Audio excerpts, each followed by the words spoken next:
everybody, it's me, DrQ, and I am here to talk to you about my latest two long-form videos that I did. I don't know if you got to see them or not, but they were all about how to ride a horse naked, right? So not for you to be naked, but for riding the horses naked.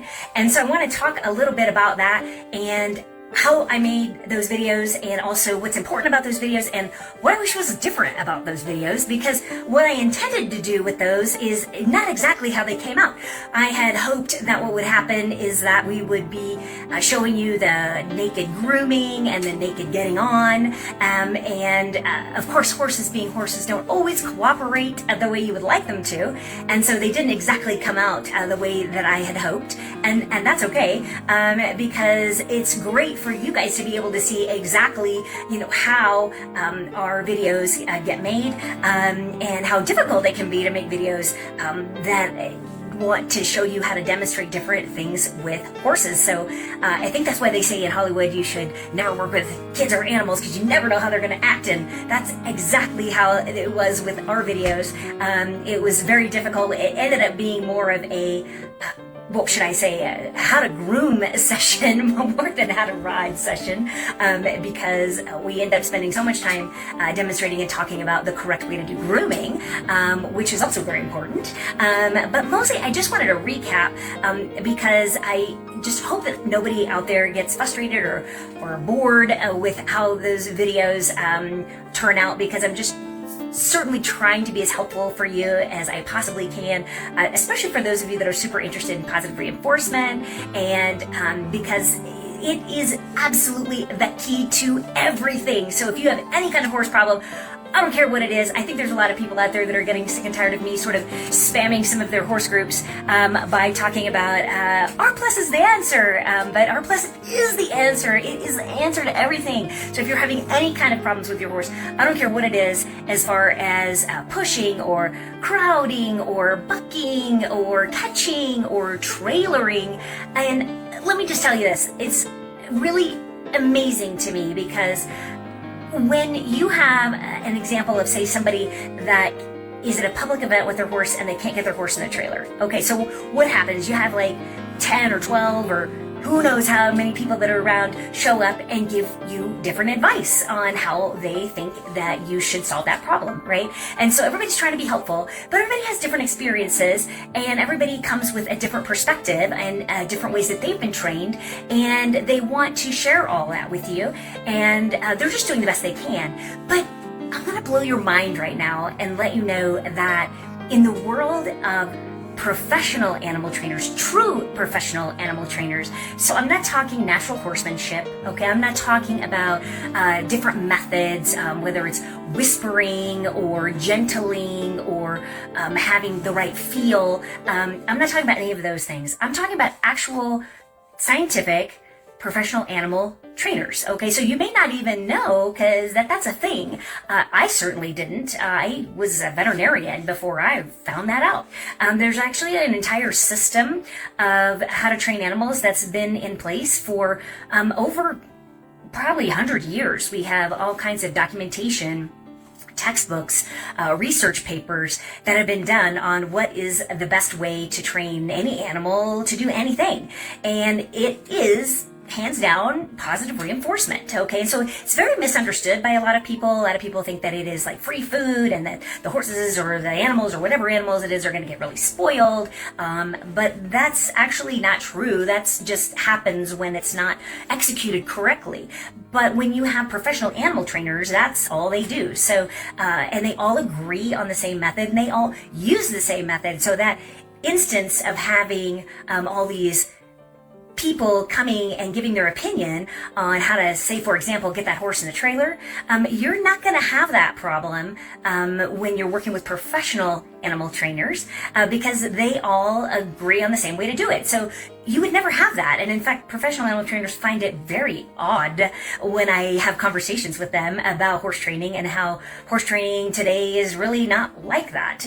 That we don't always agree, and we have all these different methods based on different things, based on what you learned and who you learned it from. And I see it all the time in all of these groups, all of these Facebook groups, and other things where people are like, well, you should follow this guy and you should follow that guy. And I would say, No, don't follow this guy or that guy. I mean, I hate to tell you this, folks, but I mean, I've been following those guys too for a long time. I was probably a lot like you at one point in my life, okay? I loved horses. I worked on racetracks. I have a degree in horse racing management. I worked on racehorses in Dubai. You know, I have been all around the world taking care of horses and rescuing horses. And of course, I'm a veterinarian. And yet it wasn't until after I had a terrible accident that I found out that there's actually a science to animal training, and that all this time that I was struggling, maybe like you are sometimes, should I buy this book, or should I buy that bit, or should I do this tie down, or am I being, am I being too gentle on my horse? Am I not demanding enough respect? Or am I demanding too much and I'm stressing my horse out? I don't know. And you ask everybody that you can think of, and it just kills you inside because you are struggling so much and you just want to solve this issue the best of your ability, mostly because you don't want to get thrown off and you don't want to get hurt, right? No, none of us want to get hurt, and none of us want to stress out our animals. But sometimes all of us can feel a little bit lost, and that was me for a long time too. So if that's you and what you're going through, I understand. I mean, I at one point even hired an animal communicator. This is when I was in vet school to help me with this horse right here in this picture that you can see behind me, who is my heart horse. That's a picture of him. He's a 17-hand gray thoroughbred that I was able to rescue off the racetrack, and he taught me so much about primarily acupuncture. I wouldn't even be an acupuncture veterinarian if it wasn't for that horse right there. But I agonized all the time with him, right? I was like, oh my gosh, am I qualified? Do I even have what it takes to retrain this? Who do I think I am? And yeah, I'm a vet, so I guess I know what I'm doing. And yes, I have worked with racehorses on different racetracks all around the country and in the world even. And so clearly I know more than the average person. But yet I still had a lot of doubts, and I suspect you do too. So you should see my library of all of my horse books that I have, and I bet you some of you are just like that too, where you have all these books and you get little bits of information out of all of them, and some of them are really super helpful to you, and some of them maybe are not quite as helpful, but we try to like take a little bit from this person, a little bit from this person, and mash it all together with what we already know, or what we were taught by our trainers, or whoever is around us that we respect, how they handle their animals, and so we think that they must know something that we don't know, and so we try to put that all together and mash it up and come up with our way of handling horses. And for some of us that works out quite well, and for some of us that leaves us with a lot of doubts and insecurities, right? We're just like really insecure about whether or not we're doing it the right way and whether we could be doing it better. And I just want to share with you that you don't have to doubt anymore, because R+ is always the answer, okay? Positive reinforcement is always the answer. It doesn't matter what kind of problem that you have, and that's what every professional animal trainer would tell you. So who are these professional animal trainers that I keep talking about, right? So surely it's Bonnie Robbins and John Lyons and all these people, and unfortunately it's not. Okay, so in fact, if I had one wish for you, it would be that you are not really watching the horse whisperer guys and the natural horsemanship people, because they don't actually follow the principles of what all the professional animal trainers in the world actually use and agree on, right? So there's not a whole lot of debate amongst them. And these people that I'm talking about are primarily working in public facilities. Okay, so they are people that I posted some videos recently on my social channels. Hopefully you saw some where they're doing hoof trimming, say for example on giraffes, right? And so do you think that those trainers that were there doing the hoof trimming on the giraffes, that they were arguing with each other about like how it should be done? Well, I learned from this person and I learned from that person. Then the answer is absolutely not. All professional animal trainers use exactly the same method. They use only one method, and that method is positive reinforcement, where the animal has a choice to participate in everything that's happening or not. And so definitely I encourage you to check out those videos, because they are pretty incredible of what you can do with an animal, and they are the best trainers in the world, hands down, and they all agree on the same method and they all use the same thing. They just maybe move through the different behaviors a little faster or slower depending on what they're trying to train, and of course the animal that they're training. You know, if they're doing a giraffe, or if they're doing a dolphin or an orca or a tiger. Okay, but all professional animal trainers use the exact same method to train, and the reason that they do is because we have literally 100 years of science and research that shows us and proves us over and over again that it is the fastest, safest, and most effective way to train any animal to do anything. So there's no doubt about that in the world of professional animal trainers. So they all work together using the same methodology. So you're never going to find a whole bunch of people that are standing around debating on which method they should use, because with professional animal trainers, they all use the exact same method. They're all scientifically trained to follow the same principles. So those principles are where you allow the animal to have a choice in everything that's happening.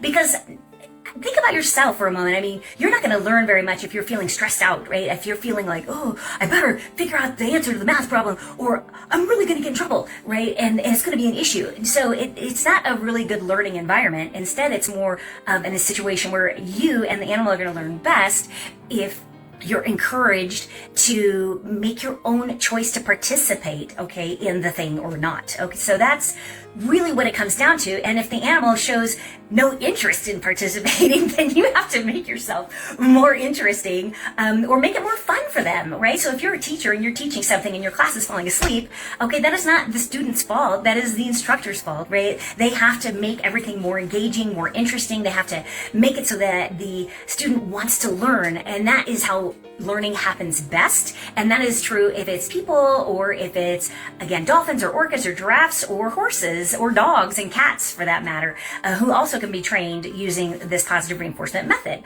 You just have to find things that they enjoy, and then encourage them to do whatever the things are, and set them up for success by making it easy for them to do the right thing, instead of coercing them into doing what you want. And so it seems like for a lot of people, they get the misconception that it's going to take longer, because you kind of have to wait around. That helps set us up so that it's way easier to encourage the animal to naturally do that thing in the first place, and then just go, oh, great job, as if it was their idea, when really we set them up for it.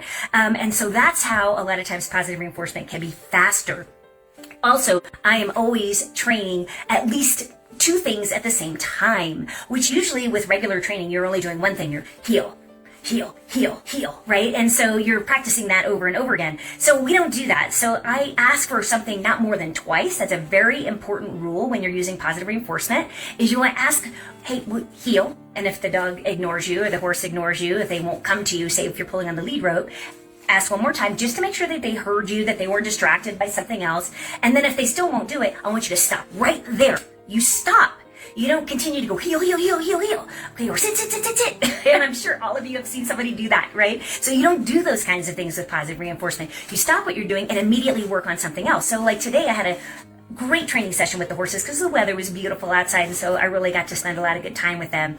And what I do is always have to make sure I have a couple of different tools in my tool belt. So I try to pick feet, for example, and I had some of the horses would pick up one foot but not the other foot. So I asked twice, and then when they wouldn't do it, I just stopped and grabbed a different brush and started brushing around the face and combing out the mane and doing something different. And they're like, oh, I have tangles and that kind of hurts and I really love that. So then I stop that right away and go back to picking their feet. And then it's very hard for animals sometimes to think that fast, right? You have to really always be working on a couple of things at the same time and thinking very fast and working between them, because they start to get really like dialed into where they're going to resist you. You know, that's all of us, right? We all want to like tune into that resistance. It's easy to do that. Oh, I'm not going to do it. I'm not going to do it. You're going to make me do it. And so you just don't want to fall for that at all, and just keep it really joyful and keep it really fun, and just say, okay, fine, you don't want to do that right now? No big deal. As long as it's not a safety issue, of course. You know, so you can't do that if your dog's about to run out into traffic, right? Or if your horse is about to run through a barbed wire fence.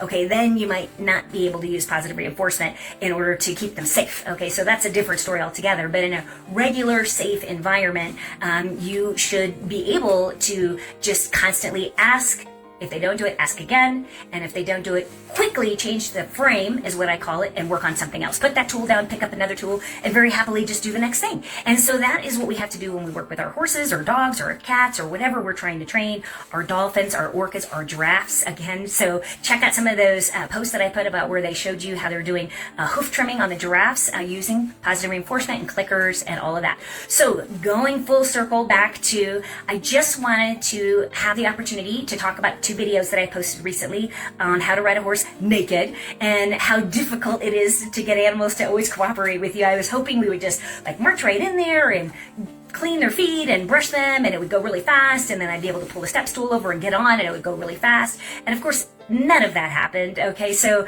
it took a long time. Was it because the camera was running? Was it because I'm talking into the camera? Probably. Was it because I had assistant trainers there with me whose timing maybe not be exactly the same as mine, and so maybe the animal's getting a little bit of mixed signals? Possibly. So those are all things. So it just made those 2 last videos that I did not come out quite as great as I hoped that they would, but I want to assure you that still that is what I would recommend for anybody that's having trouble with riding a horse, or if you are afraid of horses at all, or afraid of ever getting on a horse again.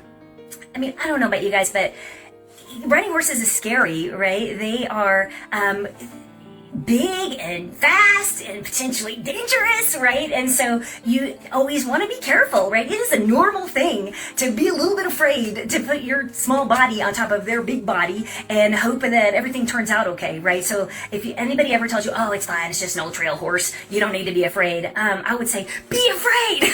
Okay? It's a giant animal that's unpredictable and claustrophobic and extremely frightened of almost everything. So always be careful, no matter what anybody tells you. Err on the side of being careful. But if you work with that animal first in a situation where they're naked, again, not you being naked, okay, but the animal being naked, so not tied up, no halter, not being held by somebody while you get on, okay, but if you can get on them after they've been groomed, why is that so important? The grooming part. Why is that part 1 of riding a horse?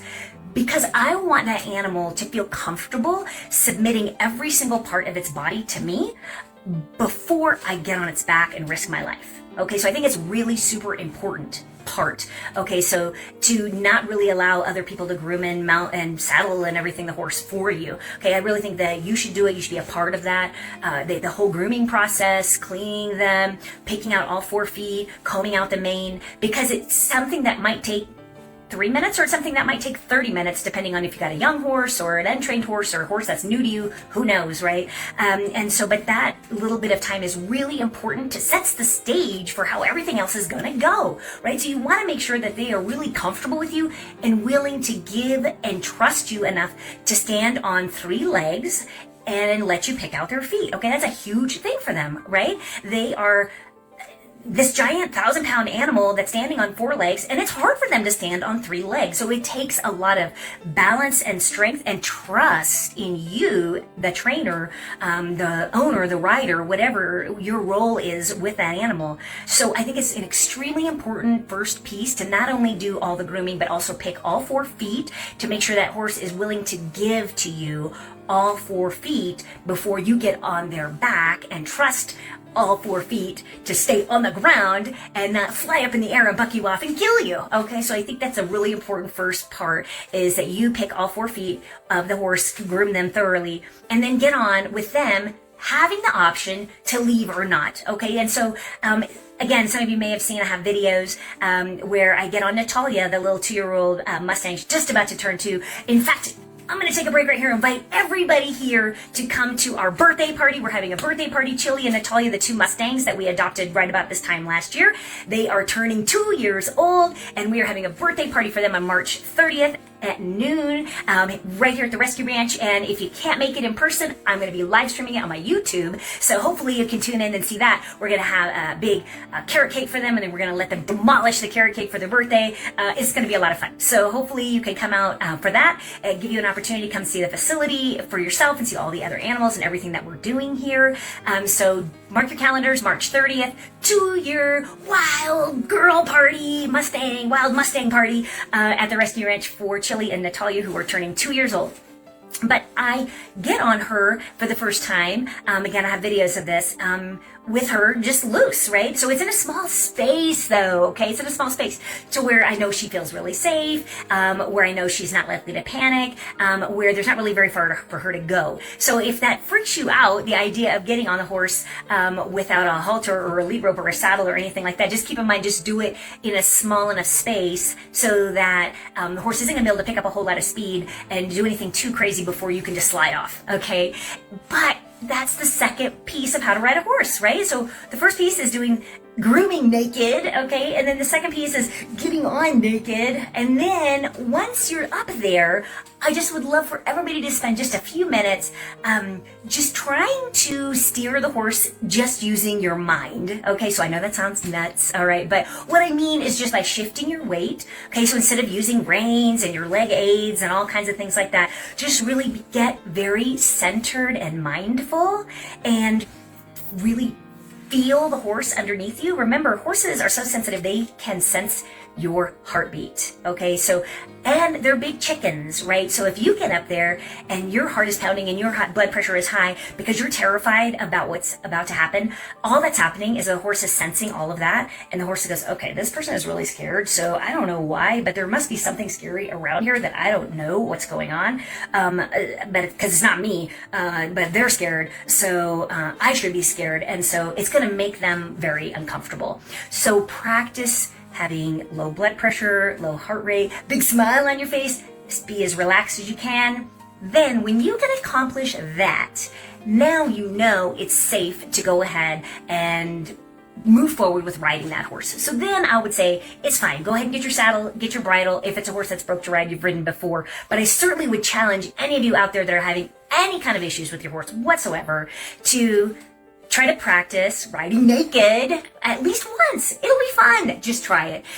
Post your videos down below or your pictures of you up there on them with them totally naked. Again, not you naked. I don't want any nasty naked pictures of you people, okay? We just want horses that are naked, because then if you can get on them naked and you can sit up there with nothing on them and then willingly stay calm and relaxed in that space, then you know you have a repertoire, a relationship, a trust with that animal.